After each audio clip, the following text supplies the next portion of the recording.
اعوذ باللہ من الشیطان الرجیم بسم اللہ الرحمن الرحیم السلام علیکم ورحمۃ اللہ وبرکاتہ۔ جی دوستو، کیسے ہیں آپ؟ ہم نے جیسا کہ آپ جانتے ہیں غامدی صاحب کا اعتراض ہے نزول وحی کی حدیث پہ، اس پہ ہم نے ایک سیریز شروع کی ہے۔ تو پہلی جو ہماری پچھلی قسط تھی اس کے اندر ہم نے مختصراً بات کی تھی جو غامدی صاحب کا طریقہ کار ہے اور ان کی بناء استدلال ہے اس پہ۔ تو بیچ میں کچھ دنوں کا وقفہ آ گیا، میری بھی کچھ طبیعت خراب تھی، تو انشاءاللہ ہم کوشش کریں گے کہ اب باقاعدہ جو ہے نا ڈیلی بیسس پہ اس کو کور کریں۔ غامدی صاحب کی جو مکمل 10 ویڈیوز ہیں ان پہ ہم وعدے کریں گے کہ ان کا موقف، ان کی بناء استدلال جو ہے وہ کس قدر کمزور ہے، اور وہ جو کہتے ہیں کہ قرآن پہ میری بناء استدلال ہے وہ کس حد تک درست ہے۔ تو میرے ساتھ حافظ محمد عمیر صاحب موجود ہیں۔ السلام علیکم ورحمۃ اللہ وبرکاتہ۔ وعلیکم السلام ورحمۃ اللہ۔ جی حافظ صاحب، کیسے ہیں آپ؟ الحمدللہ ٹھیک ہے، خیریت سے؟ آج کا اعتراض ہے جو بہت سے لوگوں کے ذہنوں میں بھی ہے کہ قرآن کے علاوہ احادیث مبارکہ وہ قرآن کی طرح تو نہیں ہے نا جس میں شک نہ ہو سکے۔ یعنی یہ بہت سے لوگوں کا کوشچن ہوتا ہے، ہم سے بھی کیا جاتا ہے کہ احادیث تو صحابہ سے آگے سے نقل ہوتی ہوئی ہیں، قرآن تو وہ ہے جو نزول ہوا ہے، اللہ کی طرف سے نزول ہوا، اس کی حفاظت کا ذمہ اللہ نے لیا۔ تو یہ شک ڈالا جاتا ہے لوگوں کے ذہنوں میں، تو اس کا کیا پر اثر جواب ہوگا آج کی نشست میں؟ مؤثر جواب کیا ہوگا؟ اصل میں نا یہ ایک شخص نے کمنٹ بھی کیا ہے غامدی صاحب کے چاہنے والوں نے۔ اچھا، دراصل میں نے جو پچھلی ویڈیو میں کہا تھا نا کہ غامدی صاحب کا طریقہ کار تشکیک کا طریقہ کار ہے، اور وہ اس پہ شک اور تشکیک میں فرق ہے۔ تشکیک یہ ہوتا ہے کہ آپ حدیث کے کو لے اور اس پہ آپ کا کوئی نا مضبوط قسم کی دلیل آپ کے پاس نہ ہو، لیکن محض چھوٹے چھوٹے ٹکڑے اٹھا کے نا ان کے بارے میں شک و شبے میں مبتلا کر دیا جائے، کچھ ایسی بات کر دی جائے کہ سننے والا جو ہے شک و شبے میں مبتلا ہو جائے۔ غامدی صاحب کا جو یہاں پہ یہ جو ہم حدیث پڑھ رہے ہیں بخاری شریف کی، اس پہ جو اعتراضات ہیں نا وہ کوئی مضبوط قسم کے اعتراضات نہیں ہے، مطلب ان کے پاس کوئی ایسی مضبوط دلیل نہیں ہے، لیکن شروع سے جو طریقہ کار ہے وہ ان کا تشکیک کا طریقہ کار ہے۔ یہ باب تفعیل ہے، شک کا یشکک تشکیکن، کہ ایک شک میں ڈال دینا، مبتلا کر دینا، کہ دیکھنے والا جو ہے، سننے والا یہ محسوس کرے کہ واقعی نا کمزور علم والا یا کمزور فہم والا یہ ایک بہت ہی مؤثر قسم کا طریقہ کار ہوتا ہے۔ تو بنیادی طور پہ یہ غامدی صاحب کا ہر مرتبہ کا طریقہ کار تشکیک کا نہیں ہے، بہت سے لوگ اس سے غلط فہمی میں مبتلا ہو جائیں گے۔ یہ میں آپ کو کوئی ایسا کلیہ نہیں بتا رہا ہوں کہ اس کو 2 + 2 = 4 کر کے آپ پوری غامدی فکر پہ ہی چسپاں کر دیں، نہیں۔ غامدی صاحب کا جو طریقہ کار ہے نا وہ مختلف قسم کے ہے، لیکن یہاں پہ جو طریقہ کار وہ اپنا رہے ہیں بخاری شریف کی روایت جو ہے صحیح سند کے ساتھ، اس میں وہ تشکیک کا طریقہ کار اپنا رہے ہیں۔ وجہ کیا ہے؟ آپ وجہ جاننا چاہیں گے؟ اب وجہ پتہ کیا چیز ہے؟ دیکھیں، ایک پرانی عمارت ہے، اس پہ آپ نئی عمارت تعمیر کرنا چاہتے ہیں، تو آپ پرانی عمارت گرائیں گے تب نئی عمارت تعمیر ہوگی نا جی۔ تو آپ 1400 سال سے امت کا ایک نیریٹو ہے، اس کو چیلنج کر رہے ہیں، تو چیلنج کرنے کے لیے آپ کو یہ ثابت کرنا پڑے گا کہ وہ چیز غلط تھی، جس کو اندھے ہو کے مقلد یعنی کہ اس طرح کی آنکھیں بند کر کے لوگ تسلیم کرتے چلے آ رہے ہیں۔ دراصل میں نے پہلی مرتبہ یہ چیز دریافت کر لی ہے، اور میری جو بناء استدلال ہے 2 باتیں ہیں، ایک طریقہ کار، ایک بناء استدلال، کہ میری دلیل کیا ہے اور ان کی دلیل کیا تھی جو 1400 سال سے مانتے چلے آ رہے ہیں۔ غامدی صاحب کہتے ہیں کہ میری بناء استدلال قرآن ہے اور ان کی بناء استدلال حدیث ہے، اور حدیث میں وہی جو شک نہ کیا جا سکے۔ ٹھیک ہے جی، تو یہ انشاءاللہ ہم ڈسکس کریں گے۔ تو پرانی عمارت کو گرانے کے لیے غامدی صاحب تشکیک کا طریقہ کار اپنا رہے ہیں، اور کوئی مضبوط دلیل ان کے پاس نہیں ہے۔ پچھلی مرتبہ ہم نے کچھ ذکر کیا تھا کہ وہ کیسے حدیث پہ اب آگے بڑھیں گے نا، وہی طریقہ کار ہے۔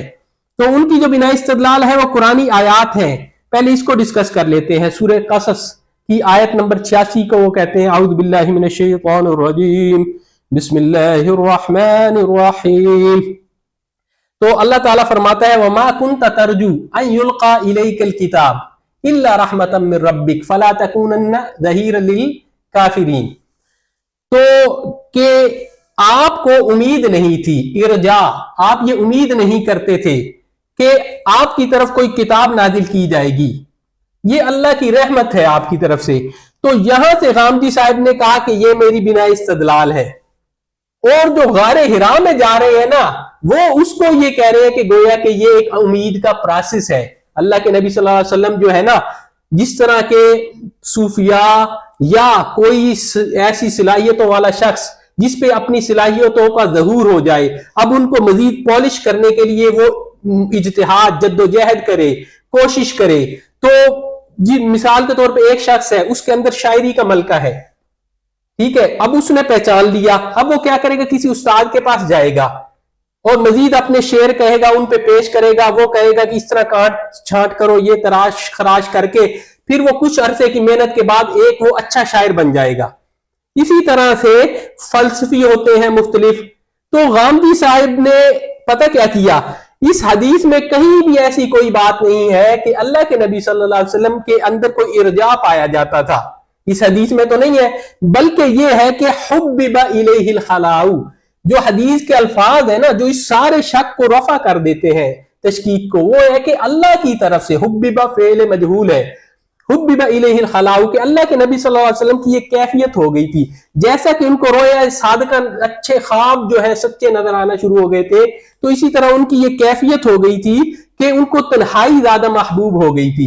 اور یہ جو ہے نا شروع سے نہیں ہے, جوانی سے, یہ وحی کے قریب کا جو زمانہ ہے نا نزول کے, یعنی کہ 40 سال کے قریب جب آپ کی عمر ہوئی تو تب آپ صلی اللہ علیہ وسلم کے اندر یہ تھوڑی سی تبدیلیاں رونما ہوئی, ٹھیک ہے, اور وہ اللہ کی طرف سے تھی.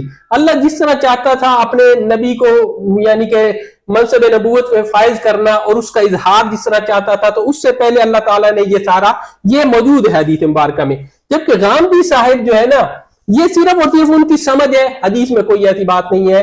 یہ ان کی کیوں یہ اب اعتراض کیا جا سکتا ہے کہ گویا کہ اللہ کے نبی صلی اللہ علیہ وسلم خود جو ہے نا غور و فکر کر رہے ہیں اور اس غور و فکر کے نتیجے میں انہوں نے جو ہے اسلام پیش کر دیا. یہ مستشرقین کر سکتے ہیں, کوئی بھی کر سکتا ہے. دراصل یہاں سے یہ ایسی کوئی غور و فکر والی بات جو ہے حدیث میں نہیں ہے. غامدی صاحب نے صرف اپنے ذہن میں یہ رکھا اور اس پہ پھر انہوں نے جو ہے پوری وہ عمارت تعمیر کر دی. دوسری جو ان کی ہے وہ بنا سورہ یونس کی آیت ہے کہ فقد لبثت فیکم عمرا, میں تمہارے اندر عمر گزار چکا ہوں. یہ بھی بالکل ہی جو ہے اس پہ کوئی ایسی عمارت تعمیر نہیں کی جا سکتی. یہاں پہ قرآن جو دلیل پیش کر رہا ہے نا اللہ کے نبی کی عمر, وہ یہ ہے کہ جیسے میری عمر جو ہے آپ کے اندر میں ساری گزار چکا ہوں, بے داغ ہے, کسی قسم کا جھوٹ نہیں ہے, فریب نہیں ہے, کوئی دھوکہ نہیں ہے. تم میری سیرت سے واقف ہو, میرے کردار سے واقف ہو, تو دیکھ لو نہ میں پہلے کوئی شاعری کیا کرتا تھا, نہ کوئی میں ایسا کلام کہا کرتا تھا, تو یکا یک میں ایسا کلام کہنے لگ گیا ہوں جس سے فصحائے عرب بھی جو ہے نا وہ اپنا مطلب لاجواب ہو گئے ہیں. تو خود تم سوچ لو کہ یہ اللہ کی طرف سے ہے. یہ سورہ یونس کی آیت کا جواب ہے. جبکہ غامدی صاحب جو ہے نا وہ جتنا کچھ انہوں نے بیان کیا ہے وہ صرف اور صرف ان کی لفاظی ہے, ٹھیک ہے جی, اس میں دلیل کا کوئی پہلو نہیں ہے. دلیل کا پہلو تب ہوتا کہ دوسری طرف یہ بات حدیث میں بیان ہوئی ہوتی کہ اللہ کے نبی صلی اللہ علیہ وسلم کو امید لگنا شروع ہو گئی تھی کہ کچھ اللہ کی جانب سے رابطہ ہونے والا ہے, تو تب آپ اعتراض کر سکتے تھے. تو غامدی صاحب نے جتنی بھی اپنی عمارت تعمیر کی ہے نا سوچ و فکر کی, وہ صرف اور صرف ان کی اپنی سوچ و فکر ہے. قرآن پاک کی آیات کا یہ مفہوم نہیں ہے جن پہ انہوں نے استدلال کیا ہے, ٹھیک ہے جی. اب آگے ہیں حدیث پہ, آگے بڑھتے ہیں. اب ایک حدیث پہ انہوں نے اس پہ کیا اعتراض کیا ہے, مثال کے طور پہ کہ فجاءہ الملک, فرشتہ آ گیا. اب اس نے کہا فرشتے کا اقرا. اب یہ ہے کہ ان کے سامنے کوئی کتاب تو نہیں تھی, پھر فرشتے نے اقرا کیوں کہا, پڑھو. یہاں پہ آپ کو تھوڑا سا عربی زبان کا درک ہونا چاہیے کہ اس کو جاننے کے لیے کہ اصل بات کیا ہے. اصل بات کیا ہے معاف کیجئے گا, اصل بات یہ ہے کہ فرشتہ کہہ رہا ہے, پہلی آیات کا اقرا بسم ربک الذی خلق, فرشتے نے کہا اقرا. فرشتہ کہنا چاہ رہا ہے کہ یہ پڑھو, یعنی کہ وہ آیت. میں آپ کو کہوں اقرا, آپ کہیں ما انا بقارئ, اس کے دو مطلب ہے. ایک تو یہ کہ میں پڑھنا نہیں جانتا. دوسرا اس کا مطلب یہ بھی ہے ما انا بقارئ, جو شخص عربی زبان جانتا ہے, میں اگر یہ جواب دوں نا, کوئی آ کے شخص میرے پاس آ کے ڈائریکٹ کہے اقرا پڑھو, اس کا کیا مطلب ہوگا کہ جو میں پڑھاؤں گا وہ تم پڑھو, یعنی کہ زبانی.